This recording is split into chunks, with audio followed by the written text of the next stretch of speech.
ನಮಸ್ಕಾರ ವೀಕ್ಷಕರೇ, ಫ್ರೀಡಮ್ ಟಿವಿಯ ಸ್ಪೆಷಲ್ಗೆ ಸ್ವಾಗತ. ನಾನು ಭೀಮೇಶ್ ಗೋನಾಳ್. ವೀಕ್ಷಕರೇ, ಪ್ರಪಂಚದಲ್ಲಿ ಎಂಥೆಂಥ ಒಂದು ಕೆಟ್ಟ ಜನಗಳನ್ನು ನೋಡ್ತೀವಿ. ಆದರೆ ಎಲ್ಲೋ ಒಂದು ಕಡೆ ನಮಗೆ ನಂಬಿಕೆ ಇರುತ್ತೆ, ಎಂತಹ ವ್ಯಕ್ತಿ ಕೆಟ್ಟವರಾದರೂ ಕೂಡ ತಾಯಿ ಮಾತ್ರ ಈ ಪ್ರಪಂಚದಲ್ಲಿ ಯಾವತ್ತೂ ಕೂಡ ಕೆಟ್ಟೋಳು ಆಗೋಕ್ಕೆ ಸಾಧ್ಯವೇ ಇಲ್ಲ ಅಂತ ಎಲ್ಲರೂ ಕೂಡ ವಾದ ಮಾಡ್ತಾರೆ.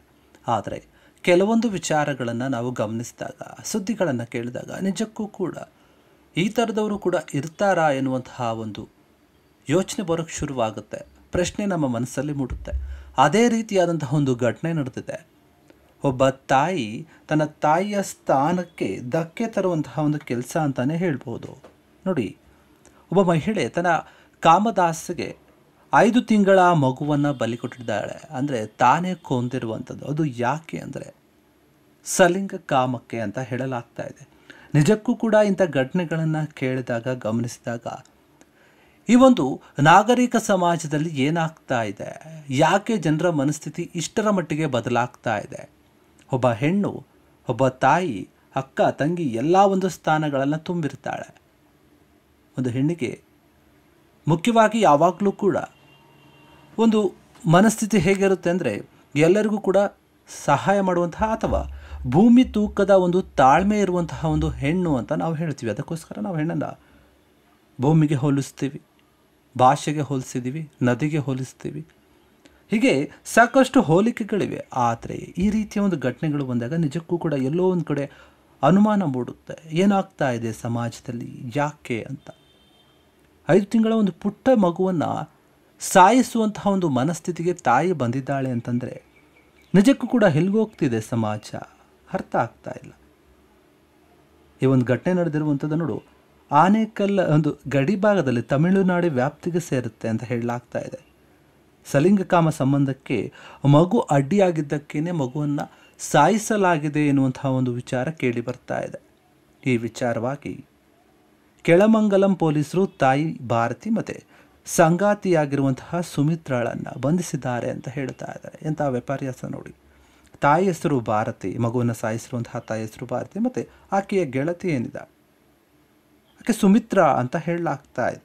ಇವರಿಬ್ಬರ ಮಧ್ಯೆ ಒಂದು ಸಲಿಂಗ ಕಾಮದ ಅಕ್ರಮ ಸಂಬಂಧ ಇತ್ತು ಅಂತ ಹೇಳಲಾಗ್ತಾ ಇದೆ. ಹೀಗಾಗಿ ಇದೇ ವಿಚಾರವಾಗಿ 3 ಮಕ್ಕಳ ಒಬ್ಬ ತಾಯಿ ಒಬ್ಬಳು ಇದೇ ಒಂದು ವಿಚಾರಕ್ಕೆ ಈ ರೀತಿಯಾದಂಥ ಒಂದು ವಿಕೃತಿಯನ್ನು ಮೆರೆದಿದ್ದಾಳೆ ಅಂತ ಹೇಳಲಾಗ್ತಾ ಇದೆ. ಒಂದು ಹಸುಗೂಸನ್ನು, 5 ತಿಂಗಳ ಕಂದಮ್ಮನನ್ನು ಕೊಲ್ಲೋಕೆ ಆ ತಾಯಿಗೆ ಹೇಗೆ ಮನಸ್ಸು ಬಂತೋ ಗೊತ್ತಿಲ್ಲ, ಅಥವಾ ಮನಸ್ಥಿತಿ ಅಲ್ಲಿವರೆಗೂ ಹೋಗಿತ್ತಾ, ಮಗುವಿಗಿಂತ ಅವರಿಗೆ ಬೇರೆ ವಿಚಾರವೇ ಮುಖ್ಯವಾಗಿತ್ತಾ ಎನ್ನುವಂತಹ ಒಂದು ಯೋಚನೆ ಬರೋಕ್ಕೆ ಎಲ್ರಿಗೂ ಕೂಡ ಶುರುವಾಗುತ್ತೆ. ನೋಡಿ, 5 ತಿಂಗಳ ಮಗುವನ್ನು ಕೊಲೆ ಮಾಡ್ತಾರೆ ಅಂದರೆ ಇದು ಎಂತಹ ಒಂದು ದಾರುಣ ಘಟನೆ ಅಂತ. ಕರ್ನಾಟಕದ ಒಂದು ಗಡಿಭಾಗ ಆಗಿರುವಂತಹ ಆನೇಕಲ್ ಏನಿದೆ, ಆ ತಮಿಳುನಾಡಿನ ಸಮೀಪ ಇರುವಂಥದ್ದು, ಗಡಿ ಭಾಗದಲ್ಲಿರುವಂಥದ್ದು ಕೆಳಮಂಗಳಂ ಅಂತ ಹೇಳಲಾಗ್ತದೆ. ಅದರ ಸಮೀಪ ಚಿನ್ನಟ್ಟಿ ಅಂತ ಒಂದು ಬರುತ್ತೆ, ಅಲ್ಲಿ ನಡೆದಿದೆ ಅಂತ ಹೇಳಲಾಗ್ತಾ ಇದೆ. ನೋಡಿ, ಭಾರತಿಗೆ ಬರೀ 26 ವರ್ಷ ಮತ್ತು ಸುಮಿತ್ರಾಗೆ 22 ವರ್ಷ ಇರುತ್ತೆ. ಇವರಿಬ್ಬರ ಮಧ್ಯೆ ಒಂದು ಸಂಬಂಧ ಇತ್ತು ಅಂತ ಹೇಳಲಾಗ್ತಾ ಇದೆ. ಅದು ಯಾರಿಗೂ ಕೂಡ ಗೊತ್ತಿರಲಿಲ್ಲ ಮೊದಲು. ಈ ಘಟನೆ ಆದಾಗ ಎಲ್ಲ ವಿಚಾರಗಳು ಬೆಳಕಿಗೆ ಬಂದಿರುವಂಥದ್ದು. ಯುವತಿ ಏನಿದ್ದಾಳೆ, ಕೆಳಮಂಗಲಂ ಒಂದು ಪೊಲೀಸರು ಇವರಿಬ್ಬರನ್ನು ಕೂಡ ಬಂಧಿಸಿದ್ದಾರೆ ಅಂತ ಹೇಳಲಾಗ್ತದೆ ಈ ಒಂದು ವಿಚಾರವಾಗಿ.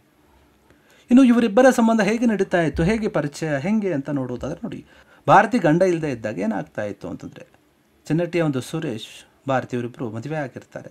ಭಾರತಿ ಎಂಬುವರಿಗೆ ಮದುವೆಯಾಗಿ 5 ವರ್ಷ ಆಗಿರುತ್ತೆ. ಈ ದಂಪತಿಗಳಿಗೆ 2 ಹೆಣ್ಣು ಮಕ್ಕಳು ಮತ್ತು 1 ಗಂಡು ಮಗು ಇರುತ್ತೆ. ಈಗ ಏನು ತಾಯಿ ಸಾಯಿಸಿದಾಳಲ್ಲ, ಅದೇ ಗಂಡು ಮಗು.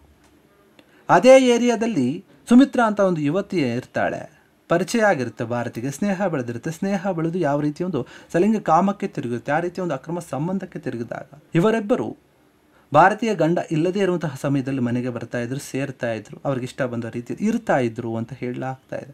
ಕಳೆದ 4 ವರ್ಷಗಳಿಂದ ಭಾರತಿ ಮತ್ತು ಸುಮಿತ್ರಾ ಇವರಿಬ್ಬರ ಈ ಒಂದು ಸಲಿಂಗ ಕಾಮದ ಆಟಗಳು ನಡೀತಾ ಇತ್ತು ಎನ್ನುವಂತಹ ಮಾತು ಕೇಳಿ ಬರ್ತಾ ಇರುವಂಥದ್ದು. ಇಷ್ಟೇ ಅಲ್ಲ, ಇವರದ್ದು ಎಂತಹ ಒಂದು ಅತಿರೇಕದ ವರ್ತನೆ ಅಂತ ನೋಡಿದಾಗ ನೋಡಿ, ಬೆತ್ತಲೆ ವಿಡಿಯೋ ಕಾಲ್ಗಳನ್ನು ಮಾಡೋದು, ಖಾಸಗಿ ಒಂದು ಫೋಟೋಗಳನ್ನು ಕಳಿಸ್ಕೊಳ್ಳುವಂಥದ್ದು, ಇಬ್ಬರು ಪರಸ್ಪರ ಮಾತನಾಡ್ತಾ ಇದ್ದರು ಬೇರೆ ಬೇರೆ ರೀತಿಯಲ್ಲಿ. ಇನ್ನು ನಗ್ನ ವಿಡಿಯೋ ಕಾಲ್ಗಳು ಅದರಲ್ಲಿ. ಇದರ ಜೊತೆಗೆ ಬೇರೆ ಬೇರೆ ವಿಚಾರ ತುಂಬ ಇದೆ. ಜೊತೆಗೆ ಅಂದರೆ ಕಿಸ್ ಮಾಡ್ತಿದ್ದಂಥ ಒಂದು ಫೋಟೋಗಳನ್ನು ಕೂಡ ಕ್ಲಿಕ್ ಮಾಡಿಕೊಂಡು ಅವ್ರ ಫೋನಲ್ಲಿ ಇರಿಸ್ಕೊಳ್ತಾ ಇದ್ರು. ಈ ಎಲ್ಲ ಒಂದು ಸಂಭಾಷಣೆಯನ್ನು ನಡೆಸೋಕ್ಕೆ ಅವರು ಬೇರೆಯದ್ದೇ ಒಂದು ಫೋನ್ಗಳನ್ನು ಬಳಸ್ತಾ ಇದ್ದರು, ಮನೆಯವರಿಗೆ ಗೊತ್ತಾಗದೆ ಅಂತ ಹೇಳಲಾಗ್ತಾ ಇದೆ. ಇದಕ್ಕೆ ಸಂಬಂಧಪಟ್ಟ ಹಾಗೆ ಭಾರತಿ ಏನಿದ್ದಾರೆ, ಭಾರತಿ ತನ್ನ ಎದೆ ಮೇಲೆ ಕೂಡ ತನ್ನ ಗೆಳತಿಯ ಹೆಸರನ್ನು ಹಾಕ್ಸ್ಕೊಂಡಿದ್ದಾಳೆ, ಸುಮಿ ಅಂತ, ಟ್ಯಾಟೋವನ್ನು ಹಾಕ್ಸ್ಕೊಂಡಿದ್ದಾಳೆ ಅಂತ ನಾವು ಸಾಮಾನ್ಯವಾಗಿ ನೋಡ್ತೀವಿ. ಇಬ್ಬರು ಹುಡುಗ ಹುಡುಗಿ ಲವ್ ಮಾಡಿದಾಗ ಅವರ ಹೆಸರುಗಳನ್ನು ಹಾಕ್ಸ್ಕೊಳ್ಳೋದು ನಾವು ನೋಡ್ತೀವಿ. ಆದರೆ ಇಲ್ಲಿ ಈ ರೀತಿಯ ಒಂದು ಘಟನೆ ಆಗಿರುವಂಥದ್ದು. ಇಬ್ಬರು ಪರಸ್ಪರ ಚಾಕುವಿನಿಂದ ಕೈ ಕೊಯ್ದುಕೊಂಡಿದ್ರಂತೆ, ಈ ಹಿಂದೆ ಫೋಟೋಗಳನ್ನು ತೆಗೆಸ್ಕೊಂಡು ರೀಲ್ಸ್ ಮಾಡ್ತಾ ಇದ್ರಂತೆ. ಏನಾದರೂ ತುಂಬ ವಿಚಾರಗಳಿದೆ. 5 ತಿಂಗಳ ಹಿಂದೆ ಗಂಡು ಮಗುವಿಗೆ ಜನ್ಮ ಕೊಟ್ಟಿರ್ತಾಳೆ ಈ ಭಾರತಿ.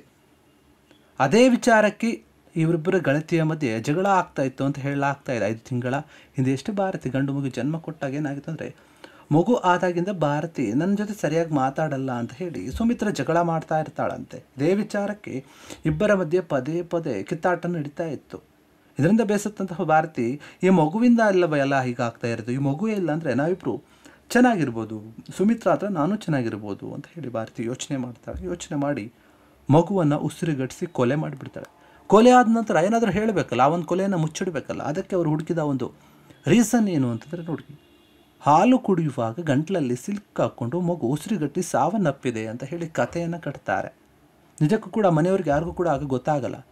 ಮಗು ಹಾಲು ಕುಡಿಯುವಾಗ ಗಂಟಲಲ್ಲಿ ಸಿಕ್ಕಾಕೊಂಡಿದೆ, ಹಾಲು ನೆತ್ತಿಗೆ ಏರಿಬಿಟ್ಟಿದೆ, ಅದಕ್ಕೋಸ್ಕರ ಮಗು ಸಾವನ್ನಪ್ಪಿದೆ ಅಂತ ಹೇಳಿ ಭಾರತಿ ಹೇಳಿರ್ತಾರೆ. ಮನೆಯವರು ಕೂಡ ನಂಬಿ ಸುಮ್ಮನೆ ಆಗಿರ್ತಾರೆ. ಅಂತರ ಕುಟುಂಬಸ್ಥರೆಲ್ಲರೂ ಸೇರಿಕೊಂಡು ಮಗುವಿನ ಒಂದು ಅಂತ್ಯಕ್ರಿಯೆಯನ್ನು ಕೂಡ ಮಾಡಿ ಮುಗಿಸ್ಬಿಟ್ಟಿರ್ತಾರೆ. ಆದರೆ ಇದಾದ ನಂತರನೇ ಇದರ ಒಂದು ಸತ್ಯಾಂಶ ನಿಜಾಂಶ ಹೊರಗೆ ಬರುತ್ತೆ. ಅದೇ ಏಕೆಂದರೆ ಭಾರತಿ ಮತ್ತು ಸುಮಿತ್ರ ಬಳಸ್ತಿದ್ದಂಥ ಒಂದು ಮೊಬೈಲ್ ಫೋನ್ಗಳೇನಿರುತ್ತಲ್ಲ, ಆಕೆ ಒಂದು ಪತಿ ಸುರೇಶ್ ಏನಿರ್ತಾನೆ ಆತನಿಗೆ ಸಿಗುತ್ತೆ. ಆವಾಗ ಅವರಿಬ್ಬರ ಒಂದು ಲಿಂಗ ಕಾಮದ ಈ ಒಂದು ವಿಚಾರಗಳು ಮತ್ತು ಮಗುವನ್ನು ಕೊಲೆ ಮಾಡೋಕ್ಕೆ ಮಾತಾಡಿದ್ರಲ್ಲ ಇವರು ಸಹ ರಹಸ್ಯವಾದಂಥ ಒಂದು ಮಾತುಗಳು, ಅದು ಕೂಡ ಎಲ್ಲ ಬಯಲಾಗುತ್ತೆ. ಎಲ್ಲ ವಿಚಾರಗಳನ್ನು ಮೊಬೈಲ್ನಲ್ಲಿ ನೋಡಿ ತಿಳ್ಕೋತಾರೆ.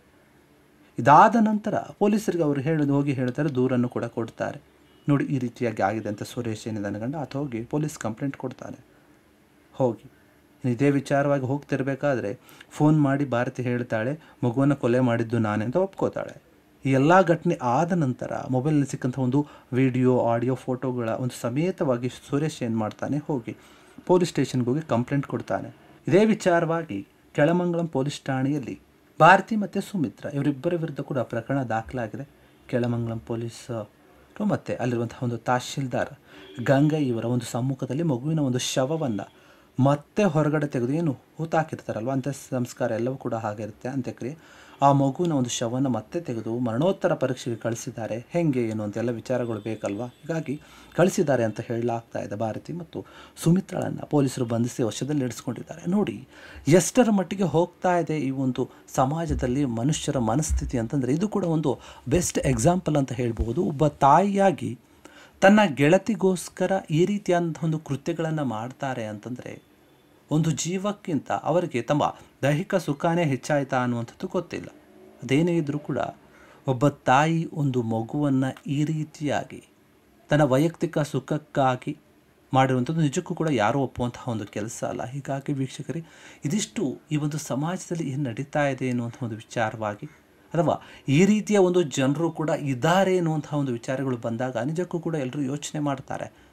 ಈ ಒಂದು ಸಭ್ಯ ಸಮಾಜದಲ್ಲಿ ಅಸಭ್ಯವಾದಂತಹ ಒಂದು ಘಟನೆಗಳು, ವರ್ತನೆಗಳು, ಸುದ್ದಿಗಳು ಕೇಳಿ ಬಂದಾಗ ಎಲ್ಲರೂ ಕೂಡ ಶಾಕ್ ಆಗೇ ಆಗ್ತಾರೆ. ಇಂತಹ ಒಬ್ಬ ತಾಯಿ ಎಂದರು ಇದ್ದರೆ ಎಷ್ಟು, ಹೋದರೆ ಎಷ್ಟು ಅನ್ನುವಂತಹ ಮನಸ್ಥಿತಿ ಬರುತ್ತೆ. ಆದರೆ ನೀವು ಗಮನಿಸಿ, ಇವರಿಬ್ಬರಿಗೂ ಕೂಡ ತುಂಬ ವಯಸ್ಸೇನೂ ಆಗಿಲ್ಲ, 26, 22 ಈ ರೀತಿಯ ಒಂದು ವಯಸ್ಸಿರುವಾಗ ಯಾಕೆ ಇವರು ಈ ರೀತಿಯ ಒಂದು ಮನಸ್ಥಿತಿಗೆ ಒಳಗಾಗ್ತಾರೆ ಅನ್ನೋದು ನಿಜಕ್ಕೂ ಕೂಡ ಗೊತ್ತಾಗ್ತಾ ಇಲ್ಲ.